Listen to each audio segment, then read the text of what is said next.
નમસ્કાર, આપનું હાર્દિક સ્વાગત છે એજ્યુકેશન ગુજરાતી ચેનલમાં. આજે આપણે ધોરણ ચોથાના આસપાસ વિષયનું 18 પાઠ ગામના પાણી આ પાઠનો સ્વાધ્યાય પદ્ધતિનું સંપૂર્ણ સોલ્યુશન વિડીયો માધ્યમ શીખવાનું છે. ચેનલ બનાવવા હોય ચેનલ સબસ્ક્રાઈબ કરો, વિડીયો તમે લાઈક કરો. પહેલો પ્રશ્ન છે, નીચેના દરેક પ્રશ્નના જવાબ માટે આપેલા વિકલ્પમાંથી યોગ્ય વિકલ્પ પસંદ કરીને લખો. પહેલો પ્રશ્ન, પાણીનો મુખ્ય સ્ત્રોત કયો છે? તો એ છે વરસાદ. બીજો પ્રશ્ન, પાણી એ ખાલી જગ્યાની સંપત્તિ છે? તો જાહેર ને કુદરતી છે. ત્રીજો પ્રશ્ન, અંજુએ પાણી ચોખ્ખું કરવાની કઈ યુક્તિ કરી? તો ઉકાળવાની. ચોથો પ્રશ્ન, મોટા શહેરમાં પાણી શુદ્ધ કરવા તેમાંથી કયો વાયુ પસાર કરવામાં આવે છે? તો એ છે ક્લોરીન. પાંચમો પ્રશ્ન, નીચેનામાંથી કયો રોગ પાણી દ્વારા નથી થતો? તો એ છે શીતળા. છઠ્ઠો પ્રશ્ન, નીચેનામાંથી કયો રોગ પાણી દ્વારા ફેલાય છે? તો એ છે કોલેરા. પ્રશ્ન નંબર બીજો, યોગ્ય શબ્દ વડે ખાલી જગ્યા પૂરો. પેલી ખાલી જગ્યા, ક્રિપલના ઘરમાં મહેમાનના પાણીની જગ્યાએ ખાલી જગ્યા આપવામાં આવી તો ઠંડુ પીણું. બીજી ખાલી જગ્યા, સચિન અને નીરુ માતા પિતા સાથે ખાલી જગ્યામાં ગયા તો વોટર પાર્કમાં. ત્રીજી ખાલી જગ્યા, ગામના લોકોને પહેલાં ખાલી જગ્યામાંથી પાણી મળતું હતું કૂવામાંથી. ચોથી ખાલી જગ્યા, સમાચાર પત્રમાં જણાવ્યા મુજબ પીવાના પાણીમાં ખાલી જગ્યાનું પાણી ભળી ગયું છે ગટરનું. પાંચમી કલાક, રોગચાળો ચાલતો હોય ત્યારે પાણી ખાલી જગ્યાને ઠંડુ કરીને પીવું જોઈએ, તો ઉકાળીને. છઠ્ઠી કલાક, ડહોળા પાણીમાંથીનો કચરો ઝડપથી નીચે બેસી જાય તે માટે ખાલી જગ્યા ઉમેરવી જોઈએ, ફટકડી છે, ફ છે. સાતમી કલાક, ઝાડા ઉલટી થાય ત્યારે શરીરમાં ખાલી જગ્યાનું પ્રમાણ ઘટી જાય, પાણીનું. આઠમું, ખાલી જગ્યા ક્રિયા પછી સાબુથી હાથ પગ ધોવા જોઈએ, શૌચ.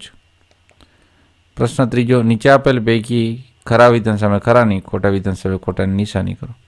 પહેલું વિધાન, મહેમાને ઠંડુ પીણું હોશે પી લીધું, વિધાન ખોટું છે. બીજું, ઠંડા પીણા આરોગ્ય માટે હિતાવ હશે, વિધાન ખોટું છે. ત્રીજું, નદી તળાવ કે દરિયામાં બાળકોએ એકલા પાણીમાં રમવા જવું જોઈએ નહીં, વિધાન સાચું છે. ચોથું, વોટર પાર્કની નજીક ગામના લોકો સરકારી નળમાં પાણી ન આવવાની પરેશાન હતા, વિધાન ખોટું છે. પાંચમું, ગામના લોકોને પ્રશાસને દરરોજ ટેન્કર દ્વારા પાણી પહોંચાડવાની વ્યવસ્થા કરી હતી, વિધાન ખોટું છે. છઠ્ઠું, વોટર પાર્કમાં પાણીનો બગાડ થાય છે, વિધાન સાચું છે. સાતમું, અંજુએ આગલા દિવસે ભરેલું બધું પાણી ઢોળી દેવા કહ્યું, વિધાન સાચું છે. આઠમું, પીવાના પાણીનો વાસણો હંમેશા ઢાંકીને રાખવા જોઈએ, વિધાન સાચું છે. નવમું, માતાનું દૂધ પીતા હોય તેવા નાના બાળકોને ઝાડા થાય ત્યારે માતાનું દૂધ ન આપવું જોઈએ, વિધાન ખોટું છે. 10મું, પીવાના પાણીના માટલા તથા ટાંકી અવારનવાર સાફ કરવા જોઈએ, વિધાન સાચું છે.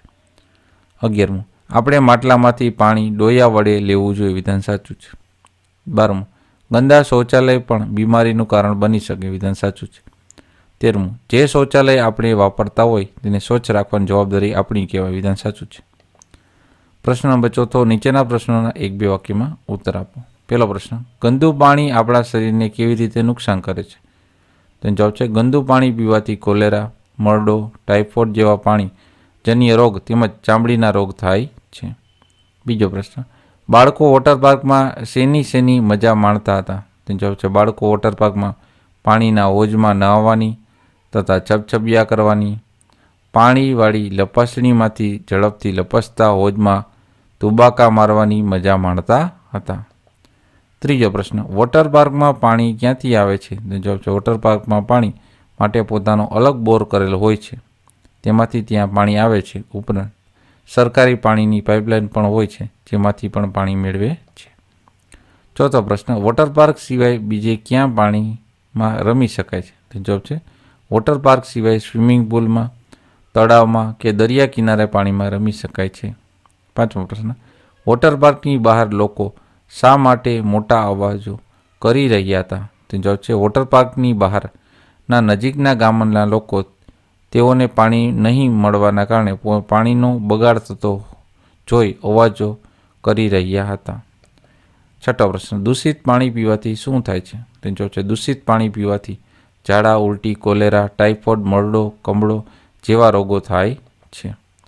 સાતમો પ્રશ્ન, ઝાડા ઉલટી થવાના કારણો જણાવો. તો જવાબ છે, ઝાડા ઉલટી એ પાણીજન્ય રોગ છે. તે ગંદુ પાણી પીવાથી કે ગંદા પાણી વડે બનેલ ખોરાક ખાવાથી થઈ શકે છે. આઠમો પ્રશ્ન, ઘરમાં કયા કામ માટે વધારે પાણીની જરૂર પડે છે? જવાબ છે ઘરમાં કપડાં વાસણ ધોવામાં, શૌચાલય સાફ કરવામાં, નહાવામાં વધારે પાણીની જરૂર પડે છે. 9મો પ્રશ્ન, શૌચાલયને કેવી રીતે સ્વચ્છ રાખી શકાય? જવાબ છે શૌચાલયને સ્વચ્છ રાખવા માટે નિયમિત એસિડ કે ફિનાઇલનો ઉપયોગ કરવો જોઈએ. શૌચક્રિયા પછી શૌચાલયમાં પૂરતું પાણી રેડવું જોઈએ.